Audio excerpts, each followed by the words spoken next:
भारत माता की, भारत माता की, भारत माता की।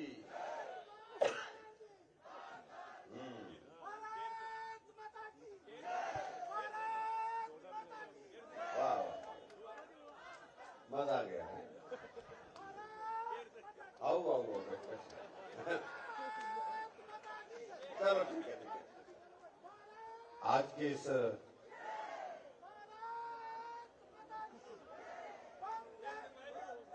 चुनावी सभा में जो आज यहाँ कुल्लू में ढालपुर के मैदान में जो हमारे रघुनाथ जी का जहां सदैव आशीर्वाद हम सब लोगों पर रहता है, आयोजित की जा रही है। हमारे बीच में हिमाचल प्रदेश में राजनीति में बहुत लंबे समय से काम करते हुए अलग अलग दायित्वों का निर्वहन करते हुए विधायक के नाते, सांसद के नाते वर्षों से, और हमारी पार्टी के पूर्व में अध्यक्ष रहे आदरणीय श्री महेश्वर सिंह जी, भारतीय जनता पार्टी के इस विधानसभा कुल्लू से पार्टी के नेतृत्व द्वारा घोषित प्रत्याशी, जो शिक्षक के क्षेत्र में अपनी सेवाएं दे चुके हैं और आज आप सबकी सेवा में आकर के अपनी सेवाएं देना चाह रहे हैं, भाई नरोत्तम ठाकुर जी, जिला के हमारे सम्मानीय अध्यक्ष श्री भीमसेन जी, हमारे यहाँ के प्रभारी के नाते जो काम देख रहे हैं, पूर्व में मंत्री रहे भाई शक्ति परिहार जी, पार्टी के हमारे लिए यहाँ पर मदद करने के लिए आए, विशेष तौर से जिनके विधानसभा क्षेत्र में मैं भी चुनाव के दिनों में प्रचार करने के लिए गया था, खोट का इलाका आपका बिल्कुल सीमा, पाकिस्तान की सीमा के साथ, जहां हमने ऐसे देखा, जहां हम खड़े थे तो सामने जो है यहाँ सड़क के नीचे जो ढालपुर का मैदान है, वैसे पाकिस्तान वाले जो है खेती कर रहे थे। तो ऊपर जाकर के हमने सारी चीजें वो देखी। ऐसे इन्होंने उस वक्त के डिप्टी चीफ मिनिस्टर को हराया, और डॉक्टर कृष्ण जी हमारे बीच में यहाँ पर हैं, कई अरसे के बाद मिले हम। पार्टी के हमारे साथी अमित सूद जी, मंडल के अध्यक्ष श्री ठाकुर चंद जी, पार्टी के हमारे नेता प्रताप ठाकुर जी, यहाँ हमारे साथ में हमारे लिए जम्मू कश्मीर से मदद करने के लिए आए भाई मनमोहन सिंह जी, महिला मोर्चा की अध्यक्ष मनीषा सूद जी, जिला के उपाध्यक्ष रामतीर्थ जी, अमर ठाकुर जी, जिला परिषद के सदस्य रेखा गुलेरिया जी, नगर पंचायत की अध्यक्षा भुंतर से मीना ठाकुर जी, युवा मोर्चा के हमारे जिला के अध्यक्ष संजीव जी, बहुत सारे लोग मंच पर बैठे हैं, यहाँ पर सबका नाम संभव नहीं है, तो सबको मेरा राम राम, और उपस्थित सभी भाइयों बहनों, नौजवान साथियों और पत्रकार मित्रों, आज आप सबके बीच में इस चुनावी सभा के इस कार्यक्रम में मिलने का अवसर प्राप्त हुआ। हालांकि मैंने कह दिया था कि बहुत सारे कार्यक्रम यहां हो लिए हैं, और इसलिए कुल्लू में हमारे पास अच्छी एक टीम है। आदरणीय श्री महेश्वर सिंह जी हमारे बीच में यहां पर बैठे हैं और उन्होंने मोर्चा संभाल लिया है, इसलिए हमने कहा था कि आप इस कार्यक्रम को कर लें, लेकिन एक विनम्र आग्रह आया कि नहीं, कि किसी हमारे साथी ने ही एक चुनौती दी है, और उन्हें चुनौती दी है कि आकर के तो देखो। मैं व्यक्तिगत रूप से किसी के खिलाफ बोलने का आदी नहीं, और कई बार मैं इस बात को देखता हूं कि जो लोग अपने आप को ऐसा बोलते हैं कि हम बहुत वैचारिक दृष्टि से जुड़े हुए हैं, समर्पित हैं समाज के लिए, संगठन के लिए, यही एक घड़ी होती है परीक्षा की जहां पर आदमी की परीक्षा होती है और इस परीक्षा में वो पूर्ण रूप से असफल हुए। बहुत कुछ दिया पार्टी ने उनको, एक बार नहीं बार बार दिया, लेकिन उसके बावजूद इस घड़ी में जहां पार्टी को उनके सहयोग की आवश्यकता थी, यहां अगर होते तो मुझे लगता कि अच्छा रहता। और उस दृष्टि से मैं श्री महेश्वर सिंह जी को धन्यवाद करना चाहूंगा, इनको बधाई भी देना चाहूंगा। पार्टी का टिकट होने के बाद पार्टी के टिकट में कुछ टेक्निकल चीजों को लेकर के एक बात आई, पार्टी ने आग्रह किया, थोड़ी देर की निराशा भी हुई, नाराजगी भी हुई, बात सत्य भी है, आदमी है, देवता तो नहीं हुए, लेकिन फिर भी उस भाव को उन्होंने जीवित रखा कि इस पार्टी ने मुझे बहुत कुछ दिया है और मालूम नहीं कब तक ये दुनिया होगी, कब तक हम होंगे। अब हमको पार्टी के साथ चलना है, पार्टी के लिए लड़ना है और पार्टी के लिए मैं सब कुछ छोड़ दिया और यहां आप और हमारे बीच में आज हमारी पार्टी के प्रत्याशी भाई नरोत्तम जी के लिए समर्थन और सहयोग देने के लिए। और बात यही तक नहीं कि सभा में आ रहे हैं, मैंने साथियों से पता किया, साथियों से बातचीत होती रहती है, हमको जानकारी देते रहे कि वो सिर्फ सभाओं में नहीं आ रहे हैं, सिर्फ शहर में ही नहीं आ रहे हैं, गांव में भी, जहां गांव में चढ़ने की बात है, चढ़ाई चढ़ने की बात है, वहां भी पहुंच रहे हैं पार्टी की विजय दिलाने।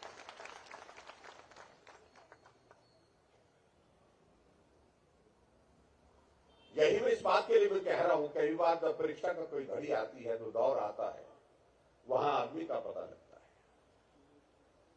और इसलिए इस पंडाल की ओर से मैं आदरणीय श्री महेश्वर सिंह जी का बहुत बहुत धन्यवाद करता हूं और मैं समझता हूं कि एक ताली इनके नाम पर जोर से होनी चाहिए ताकि हम इनके सम्मान में इस बात के लिए आभार व्यक्त कर सकें। बहुत कठिन काम होता है तारों में। भाई और बहनों, आज हम हिमाचल प्रदेश में विधानसभा के चुनाव के प्रचार अभियान के लगभग अंतिम दौर में पहुंच रहे हैं। दिन कल का ही रहता है भाषण देने का, कल के बाद तो भाषण बंद, प्रचार बंद हो जाएगा। लेकिन मुझे इस बात की खुशी है, ज्यों-ज्यों हमारा प्रचार का अंतिम दौर नजदीक आता जा रहा है, भारतीय जनता पार्टी की लहर पूरे हिमाचल प्रदेश में देखने को मिल रही है। हर जगह आप देख रहे हैं, हजारों की संख्या में लोग आकर के जोश और जुनून के साथ सभाओं का हिस्सा बन रहे हैं।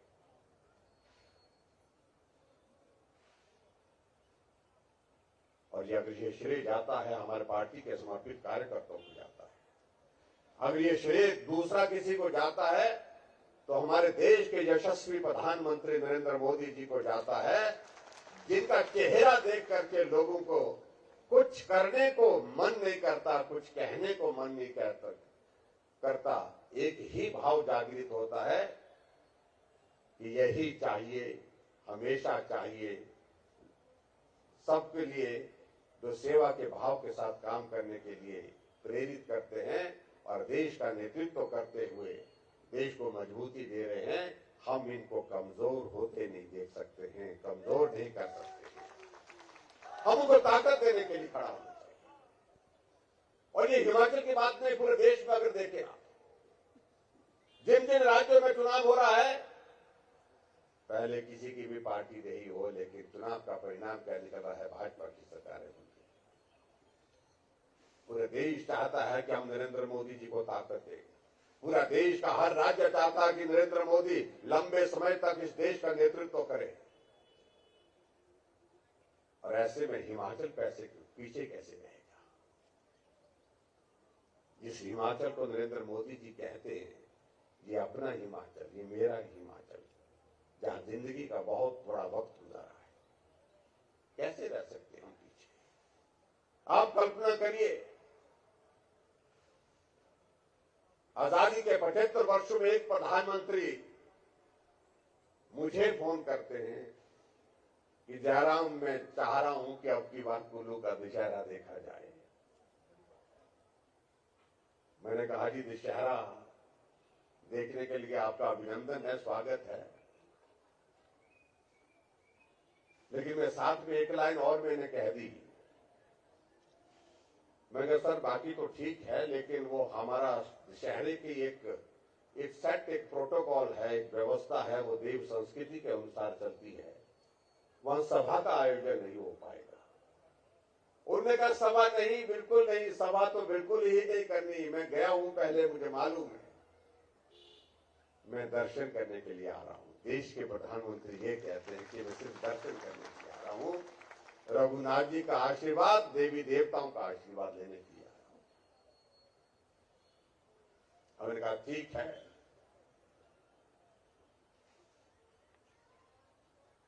हमारी बिलासपुर की तारीख उद्घाटन के एम्स की कोई और हो रही थी, लेकिन वो तारीख हमने तो दशहरे के हिसाब से तय की। फिर उन्होंने कहा, पहले हम बिलासपुर जाकर के ये कार्यक्रम कर लेंगे, उसके बाद वहां से चलेंगे। बिलासपुर आए, ऑल इंडिया मेडिकल इंस्टीट्यूट का उद्घाटन किया, हाइड्रो इंजीनियरिंग कॉलेज का उद्घाटन किया, और वहां से उड़ान भरने के बाद यहां कुल्लू पहुंचे।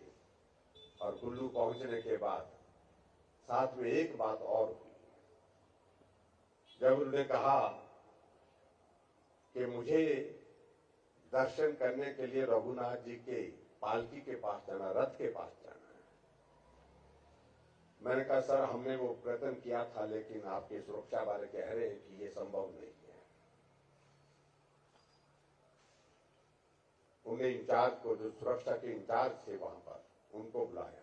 ये बिलासपुर की बात बताऊं मैं, बिलासपुर की, जब वो वेन्यू पर पहुंच गए, जो ग्रीन रूम होता है स्टेज के पीछे, वहां मुझे बुलाया। सामने अखबार पढ़ी थी, अखबार में ये लिखा होता कि प्रधानमंत्री जी रघुनाथ जी का रथ खींचेंगे, ऐसी खबर लगी थी। उन्होंने कहा, अखबार में खबर लग गई और उसके बाद मैं रथ के पास ना जाऊं तो खबर क्या बनेगी कल को। उन्हें सुरक्षा के इंचार्ज को बुलाया, कहा कि मुझे जाना है। तो वो अटेंशन की मुद्रा में खड़े होकर के कहने लगे, sir sorry, it's not possible, संभव नहीं है। बैरिकेटिंग करनी पड़ेगी, और बैरिकेटिंग करने के लिए ये लोग मना कर रहे हैं। मैं कहा, हम मना नहीं कर रहे हैं कि देव संस्कृति के अनुसार वहां बैरिकेटिंग नहीं कर सकते, बाधा नहीं होनी चाहिए। जहां रथ यात्रा निकलनी है वहां पर उसको हम रोक नहीं सकते हैं। तो कहा कि बैरिकेटिंग के बिना संभव नहीं, हम नहीं अलाउ कर सकते। उन्होंने कहा, मुझे जाना है। वो जमीन से सोफे पर बैठे थे बिलासपुर में, सोफे से खड़े हुए, उन्होंने कहा, ये मेरा आदेश है। पहली बार मैंने देखा प्रधानमंत्री जी को बोलते हुए, मुझे रघुनाथ जी के आशीर्वाद के लिए रथ के पास पहुंचना है, जो भी अरेंजमेंट करना आप करिए, लेकिन मुझे दर्शन करने के लिए वहां जाना है, ये मेरा आदेश है। बात खत्म। किसी प्रधानमंत्री को इस प्रकार से कहते हुए हमने कभी नहीं सुना कि भाई कभी इस प्रकार से कि मुझे जाना है और तो जाना है तो जाना है। हम लोगों ने यहां पर एक दिन पहले आकर के अरेंजमेंट कर रखा, एक प्लेटफॉर्म बना के रखा। हमने कहा कि यहां से देव दर्शन हो जाएंगे, एक जगह खड़े होकर के प्रधानमंत्री जी भी करेंगे, गवर्नर साहब भी होंगे, हम भी होंगे, हम यहां से कर लेंगे, लोगों से भी मिलना हो जाएगा दूर से और थोड़ा दर्शन भी हो जाएंगे। लेकिन उन्होंने यही किया और अंत में जब रघुनाथ जी की यात्रा शुरू होनी थी, उससे पहले वो भीड़ के बीच में से गुजरते हुए वहां पहुंचे और वहां अपने जूते उतार करके दर्शन करने के लिए नतमस्तक हुए।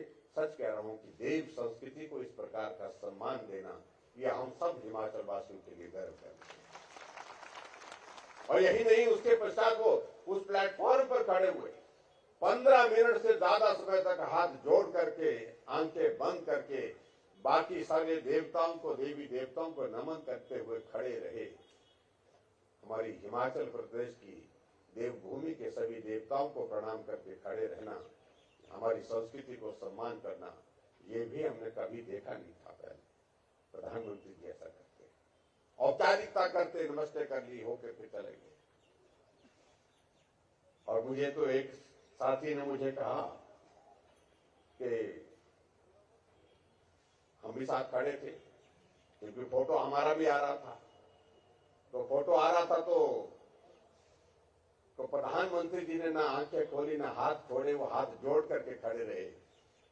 लेकिन मेरे से एक दो बार ये हो गया कि आंख भी खुली और हाथ भी छोड़ दिए, तो मैंने सोचा कि हम देर तो नहीं हो रहे, मैं उनको देख रहा था।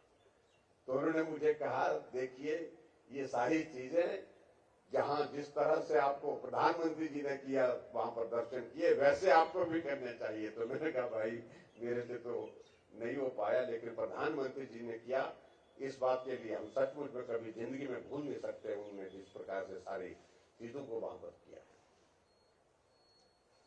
एक नहीं अनेक चीजें। ये हिमाचल अपना घर है, इस बात का जिक्र उन्होंने सुंदरनगर की सभा में किया। और आपने इस बात को भी देखा होगा, केदारनाथ गए अभी हाल ही में दर्शन करने के लिए, सिर में हिमाचल की टोपी, ऊपर से गद्दी का चोड़ा और कुल्लू का जो मफलर होता है, बड़ा कलरफुल मफलर जो होता है, उसकी गाची लगाई, गाची बोलते हैं आपके ना, गाची लगाई हुई थी, और पांव में पूरे, सिर से पांव तक प्रधानमंत्री जी ने पूरा हिमाचल के जो पहनावे को जो सम्मान दिया। और ऐसे स्थान पर जहां पूरा राष्ट्रीय अंतर्राष्ट्रीय स्तर पर जो है पूरा कैमरा, पूरा मीडिया उन पर फोकस था, ये हमारे लिए गर्व की बात है। और खासतौर से मंडी के उस कार्यक्रम में, सुंदरनगर के कार्यक्रम में उन्होंने अपनी बात कहा कि इन 5 वर्षों में हिमाचल प्रदेश के लिए हम जो कर सकते थे हमने करने की कोशिश की। बीच में दौर कोविड का रहा, वो सबके लिए परेशानी का कारण था, परेशानी का समय था। बहुत सारी चीजें की, लेकिन बहुत सारी चीजें अभी तक मेरे जहन में है, दिमाग में है, जो मैं हिमाचल के लिए करना चाहता हूं। हिमाचल का ऋण चुकता करना चाहता हूं, और उसके लिए मेरे लिए जरूरी है,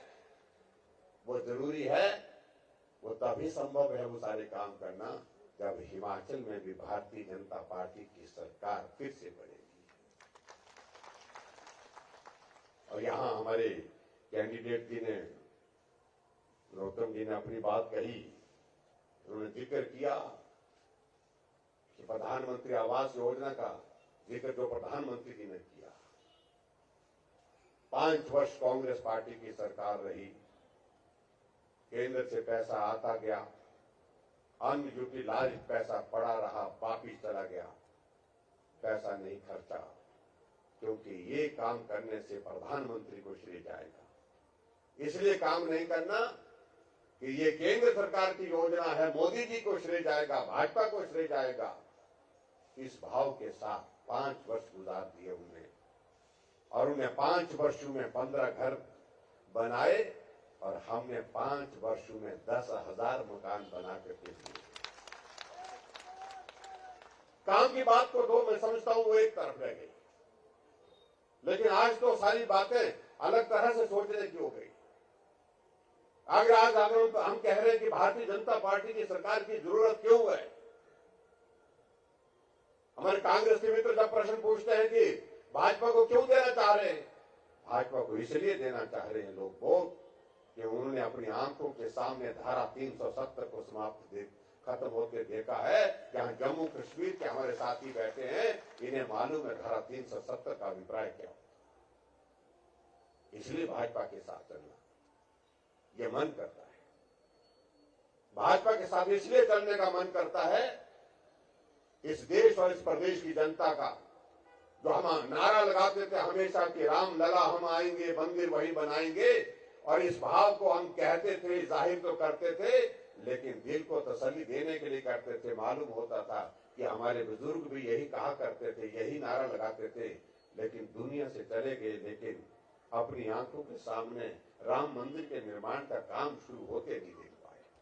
यह हमारा सौभाग्य है इस पीढ़ी का, जिन्हें अपनी आंखों से सीधे वो दर्शन करने का सौभाग्य प्राप्त हुआ जब राम जन्मभूमि पर मंदिर के निर्माण का शिला पूजन होने के बाद वहां पर उसका शिलान्यास किया गया देश के यशस्वी प्रधानमंत्री नरेंद्र मोदी जी के द्वारा। इसलिए भाजपा को लोग चाहते हैं, जो हम कहते थे हम वो करते हैं। हमारे कांग्रेस के मित्र बहुत परेशान हैं आजकल, और स्वाभाविक रूप से परेशानी उनकी इसलिए बढ़ रही है कि जिन जिन राज्यों में चुनाव होते जा रहे हैं वो उनकी जो है वो वहां से सफाई होती जा रही है। लेकिन फिर भी उसके बावजूद भाई इनकी हिम्मत माननी पड़ेगी।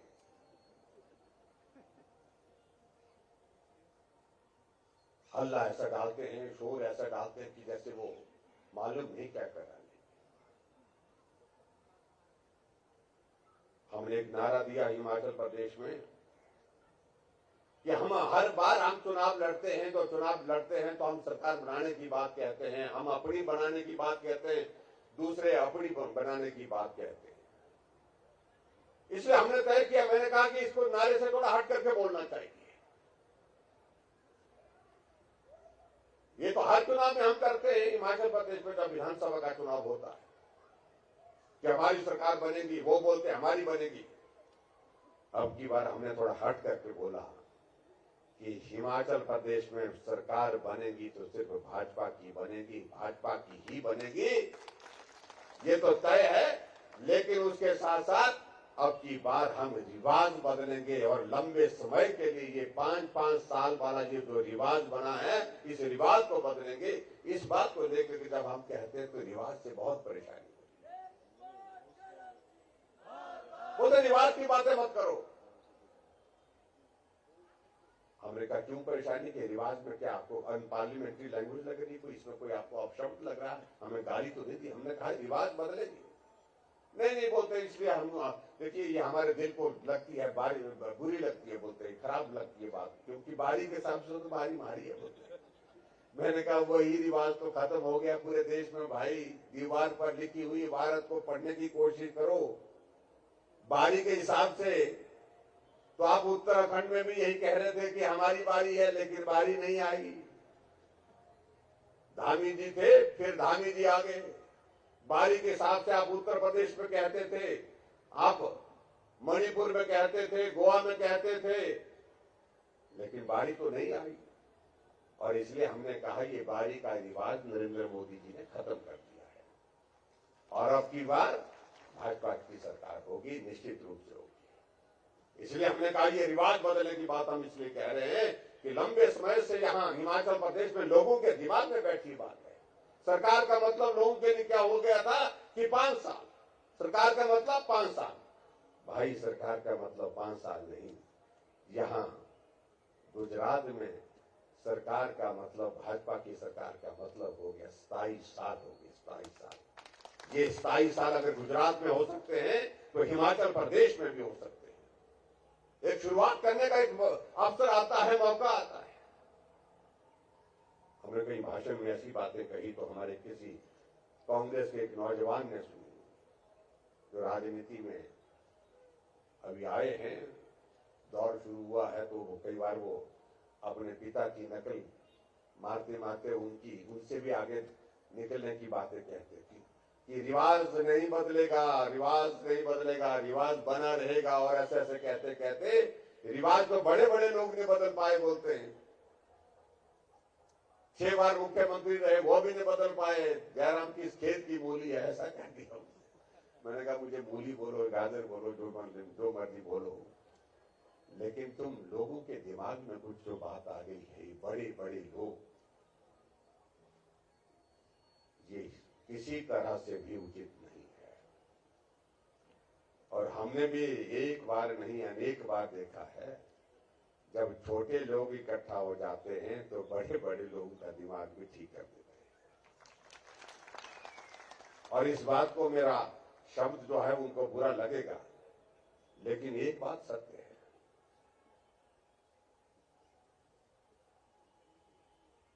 कि हिमाचल प्रदेश में अगर ये दौर ऐसा चला है तो एक दौर ऐसा शुरू होना चाहिए कि कई बार हमने इस बात को देखा, जो बड़े लोगों से काम नहीं हो पाते उस काम को छोटे लोग करके दिखा देते हैं। और मेरा आप सभी छोटे लोगों से निवेदन है कि आओ इस दौर को पूरा करो, और की बात संदेश देना चाहिए, जो बड़े लोगों से काम नहीं हो पाया था वो हम छोटे लोगों ने करके दिखाया, और हिमाचल प्रदेश में भारतीय जनता पार्टी की सरकार फिर सत्ता में आई।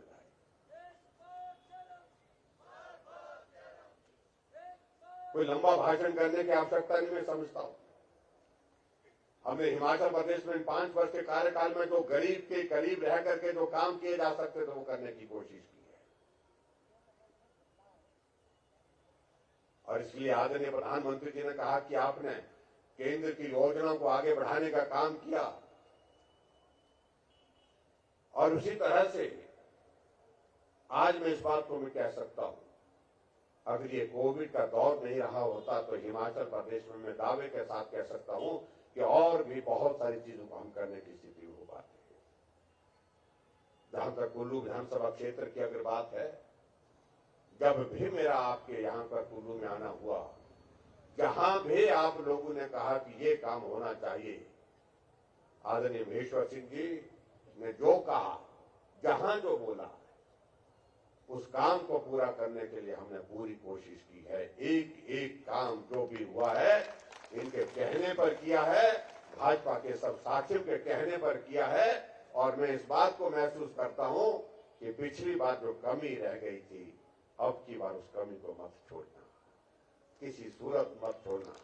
फिर मैं तो सराजी आदमी हूं भाई, आपका गांव का आदमी हूं, आपके कल्चर का आदमी हूं, आपके घर का आदमी हूं। जहां जाना होगा वहां चल पड़ेंगे, जो करना होगा आपके क्षेत्र के विकास के लिए वो करेंगे। लेकिन मुझे आप सबका साथ चाहिए, मुझे आप सबका सहयोग चाहिए, मुझे आप सबकी ताकत चाहिए। ये कुल्लू जिला पिछली बार थोड़ा सा एक विधानसभा क्षेत्र थोड़े से टूट गया था, अब की बार ये कुल्लू जिला सारा का सारा चाहिए, पूरे का पूरा चाहिए, तो ताकि हम आगे बढ़ करके बेहतर ढंग से काम कर सके। हमने हिमाचल प्रदेश में 3 दिन पहले अपना संकल्प पत्र जारी किया है। आज भी मुझे पत्रकार पूछ रहे थे कि आपने महिलाओं के लिए बहुत कुछ सोचा है। उन्होंने कहा क्यों नहीं सोचना चाहिए, बोलते कांग्रेस के लोग बहुत परेशान हैं इस बात से। हमने कहा परेशान होने की वजह स्वाभाविक रूप से उनके लिए होगी। ये हमारी सरकार है जिन्होंने महिलाओं के लिए, हमने कहा कि आबादी का अगर आधा हिस्सा है तो किराया भी महिलाओं से आधा लिया जाएगा। हमने घोषणा पत्र में नहीं इस बात का जिक्र किया, हमने ये करके दिखाया है। कांग्रेस के लोग बोल रहे हैं कि हम आएंगे तो आपको गारंटी देंगे, हम 18 साल से 60 के बीच में जो है 1500 रुपए में खाते में डालेंगे। फार्म भर रहे हैं, जल्दी फार्म भरो, नहीं तो बोलते बाद में अगर देर हो जाएगी उसके बाद मुश्किल होगा। मैं बड़ा साफ कह रहा हूं, पूरे देश में कोई भी राज्य ऐसा नहीं है जहां पर महिलाओं के खाते में 1500 रुपए जा रहे हैं। जिस बघेल जो मुख्यमंत्री छत्तीसगढ़ के हैं, जिन्होंने ये घोषणा की थी हिमाचल प्रदेश में आकर के, पहले उनसे ही प्रश्न पूछना चाहिए क्या अपने प्रदेश में आप 1500 रुपए किसी महिला के खाते में डाल रहे हैं क्या? नहीं डाल रहे। लेकिन हमने जो वादा किया था हमने उससे आगे बढ़कर के काम किया। और अभी जो हमने अपना जो संकल्प पत्र, उसमें हमने एक चीज और की है। जब हमने गरीब परिवार की बेटियों की शादियों के लिए शगुन योजना शुरू की थी, उसमें हम 31,000 रुपए दे रहे थे। अभी हमने संकल्प पत्र के माध्यम से अब उसमें एक बात कही है, हमारी सरकार बनने के बाद ये राशि 31,000 नहीं, इसको 51,000 रुपए हम देंगे शगुन के रूप में। जिस बेटी की शादी होगी, बीपीएल परिवार की बेटी की शादी होगी, तो उस वक्त उनको देंगे। हमने ये भी तय किया कि हिमाचल प्रदेश में जितनी भी बेटियां हमारे स्कूल जाती हैं, जहां हिमाचल के टैलेंट के हिसाब से, यहाँ के सड़कों के हिसाब से साइकिल की अगर बेटी को जरूरत है, हम साइकिल देंगे। जहां साइकिल नहीं चल सकती है, ऐसी स्थिति में जो हायर एजुकेशन में जहां बच्ची जाएगी, हायर एजुकेशन में जहां कॉलेज जाएगी, कहीं और इंस्टीट्यूट जाएगी, तो हमने ये भी कहा कि हम उस बात पर भी विचार करेंगे, हम उनके लिए स्कूटी दे करके उनके लिए मदद करेंगे, आने जाने की सुविधा उनके लिए हो सके। ये हिमाचल प्रदेश में भारतीय जनता पार्टी का हमारा संकल्प पत्र है, जिसमें हमने एक बात को लेकर के और कहा है, जो किसान सम्मान निधि का 6,000 रुपये आपके खाते में आता है, एक साल में 6,000 रुपये आता है, उसमें प्रदेश सरकार की ओर से हम योगदान देंगे, अपना भी सहयोग देंगे। 3,000 रुपये हम उसमें डालेंगे। जब किसान सम्मान निधि की किस्त आपको आएगी तो 6,000 नहीं आएगी, अब 9,000 रुपये आएगी। ये भी हमने तय किया। हमने हिमाचल प्रदेश में एक बात तय की कि हम गरीब परिवारों के घर में भी गैस का कनेक्शन देंगे। हमने दिया 3,36,000 से ज्यादा गैस के कनेक्शन हमने हिमाचल प्रदेश में गरीब के घर में दिए। और अब हमने ये भी तय किया, कांग्रेस वाले बोल रहे हैं कि सिलेंडर नहीं दिया। आप लोग देंगे या नहीं देंगे मालूम नहीं, वो उनकी पार्टी जाने, लेकिन हमारी पार्टी ने तय किया जो गरीब परिवार की महिलाएं हैं उनके घर में आने वाले समय में सरकार बनने के बाद 1 साल में 3 गैस के सिलेंडर भी हम देंगे। ये भी हमने उसमें वादा किया। और उसके बाद आगे बढ़ करके हमने महिलाओं के लिए और भी सोचा है। जो प्रेग्नेंट महिलाएं होती हैं, जिनको आज से पहले हमारी योजना थी उस पर 6,000 रुपये मिलते थे, जच्चा बच्चा दोनों स्वस्थ रहे, लेकिन अब हमने ये भी तय किया कि आने वाले समय में जब हमारी सरकार बनेगी तो हम 6,000 नहीं, हम 25,000 रुपये देंगे ताकि जच्चा बच्चा दोनों स्वस्थ रहे। ये हमारी सरकार ने तय किया। ये सारी बातें लोगों तक पहुंचाने के लिए, क्योंकि वक्त बहुत कम है, मैं आपसे भी उसमें सहयोग मांगना चाहूंगा। और उससे आगे बढ़ करके एक और भी बात कही,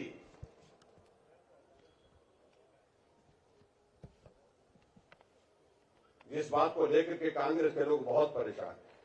हमने कहा कि महिलाओं के लिए आने वाले समय में शिक्षा के लिए और शैक्षणिक संस्थानों में और उसके अतिरिक्त जो है वो नौकरियों में भी आरक्षण देंगे और 33% आरक्षण महिलाओं के लिए देंगे। ये भी हमने हिमाचल प्रदेश में तय किया। ये कुछ बातों को लेकर के हमने जो अपने संकल्प पत्र में जिक्र किया है। और उसके बाद ये भी हमने कहा कि प्रदेश की सभी महिलाओं को जो ऐसी बीमारी की जांच और इलाज के लिए जो वर्तमान में हिमकेयर के अंतर्गत जो कवर नहीं है, स्त्री शक्ति कार्ड जो है अलग से बनाएंगे, उसके माध्यम से उसको भी कवर करेंगे। जिसको कोई गंभीर बीमारी होगी उसका इलाज का खर्चा भी हम सरकार की ओर से वहन करेंगे। ये भी हमने तय किया है।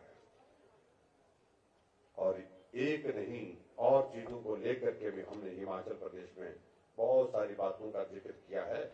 तो मैं समझता हूं कि आप लोगों के बीच में वो संकल्प पत्र बहुत जल्दी आ जाएगा। उसको हमने छापने के लिए दिया, वो पहुंचेगा, तो आप सबसे मेरा निवेदन है कि उसको लोगों तक पहुंचाएं। बाकी जहां इस चुनाव की बात है, मैं यही कहना चाह रहा हूं कि हम सब लोगों की एक हार्दिक इच्छा है कि नरेंद्र भाई मोदी जी मजबूत हों और ज्यादा उनको ताकत दी जाए। सहमत है ना? सहमत है तो हाँ बोलिए जोर से भाई। सहमत हैं? मोदी जी मजबूत होने चाहिए। मोदी जी 2024 में फिर से प्रधानमंत्री होने चाहिए। अगर हाँ तो उसके लिए जरूरी ये है कि हिमाचल को चट्टान की तरह उनके साथ खड़ा होना पड़ेगा।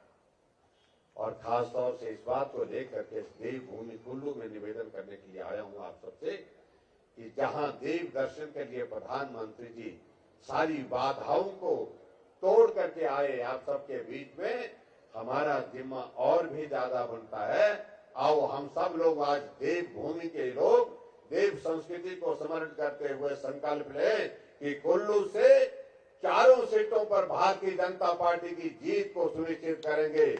जो भी करने की बातें होंगी बैठ करके कर लेंगे, बाद में कर लेंगे, लेकिन जीत सिर्फ भाजपा की होनी चाहिए। नरेंद्र मोदी जी को ताकत देने के लिए होनी चाहिए। उसके लिए हम सब लोग मिल करके काम करेंगे। और इस विधानसभा क्षेत्र से मेरा सबसे विनम्र निवेदन है कि हमारी पार्टी के प्रत्याशी, हमारे साथी भाई नरोत्तम जी को अपना आशीर्वाद आप दे करके हिमाचल प्रदेश की विधानसभा के अंदर पहुंचाए। जो डबल इंजन का सरकार का जिक्र दिल्ली और हिमाचल की सरकार का जिक्र किया जाता है, यहाँ कुल्लू में डबल इंजन की सरकार का जिक्र इस रूप में भी किया जा रहा है। महेश्वर सिंह जी भी साथ होंगे, नरोत्तम जी भी साथ होंगे, दुबले पतले दोनों, दुबले पतले तो नहीं, महेश्वर सिंह जी तो थोड़े दुबले हुए लेकिन ज्यादा थोड़ा इनका वजन हुआ, नहीं तो अभी भी तगड़े हैं, आज भी मेरे से ज्यादा ही वजन होना इनका मेरे ख्याल में। तो दोनों मिलकर के जो है यहाँ की कुल्लू की विकास की गाड़ी को तेजी से आगे बढ़ाएंगे। यही मैं आप सबके बीच में निवेदन करने के लिए आज के इस कार्यक्रम में यहाँ पर उपस्थित हूँ और मैं इस बात को कहना चाह रहा हूँ। देखिए, ये कभी हमने ऐसा कभी ये मंजर नहीं देखा जब देश के कुछ राज्यों में चुनाव हो रहे हैं, कांग्रेस का नेता जो है वो यात्रा पर चले गए, भारत जोड़ो यात्रा पर चले गए। इसका मतलब क्या हुआ कि कांग्रेस वालों को शायद, मुझे लगता है कि शायद यही सोच करके उनको लगा कि मालूम नहीं ये नेता आएंगे तो क्या कहेंगे, क्योंकि उनके कहने पर जो है वो बहुत परेशान थे, इसलिए उनको यात्रा पर भेज दीजिए। तो मैं यही कहना चाहता हूं कि वो यात्रा पर चले गए और बाकी हिमाचल के कांग्रेसी यात्रा पर इस चुनाव के परिणाम आने के बाद जाएंगे, निश्चित रूप से जाएंगे और कोई जगह नहीं बदलेगी। और एक बार ये भारतीय जनता पार्टी की सरकार हिमाचल प्रदेश में जब बन जाएगी, मैं दावे के साथ कह सकता हूं कई दशकों तक हिमाचल प्रदेश में भारतीय जनता पार्टी की सरकार चलती रहेगी। आप सबकी विकास की गाड़ी तेजी से आगे बढ़ेगी और आज की जो जरूरत है वो जरूरत यही है कि नरेंद्र मोदी जी दिल्ली में मजबूत हो और हिमाचल प्रदेश में आप सबको मजबूती विकास के माध्यम से तभी संभव है जब डबल इंजन की सरकार बनेगी। आप यहाँ कुल्लू से भारतीय जनता पार्टी के प्रत्याशी भाई नरोत्तम जी को अपना आशीर्वाद देकर के हिमाचल प्रदेश की विधानसभा में पहुंचाएं और अच्छी तरह से बड़ी जीत होनी चाहिए, ताकि उन लोगों के लिए एक संदेश जो ये चुनौती देने की हिम्मत कर रहे हैं, जरूरत कर रहे हैं कि ढालपुर के मैदान में आकर के देखें, ढालपुर के मैदान में आकर के कार्यक्रम करके देखें। हम तो कार्यक्रम करके यहाँ से पूरा करके जा रहे हैं, लेकिन उनके दर्शन नहीं, उनकी आवाज तक आपको सुनाएंगे भी। हम उनको कहना चाहते हैं थोड़ा सब्र रखें, थोड़ा संयम रखें, इससे ज्यादा मुझे। और मैं एक साथ में और भी कहना चाहता हूँ कि भगवान सद्बुद्धि दे ऐसे लोगों को जो साथ चलते थे। शब्दों का चयन तो कम से कम ठीक करें, उचित रहेगा, अच्छा रहेगा। इतनी बात कहते हुए आप सबका बहुत बहुत धन्यवाद। नमस्कार, जय हिंद, जय हिमाचल।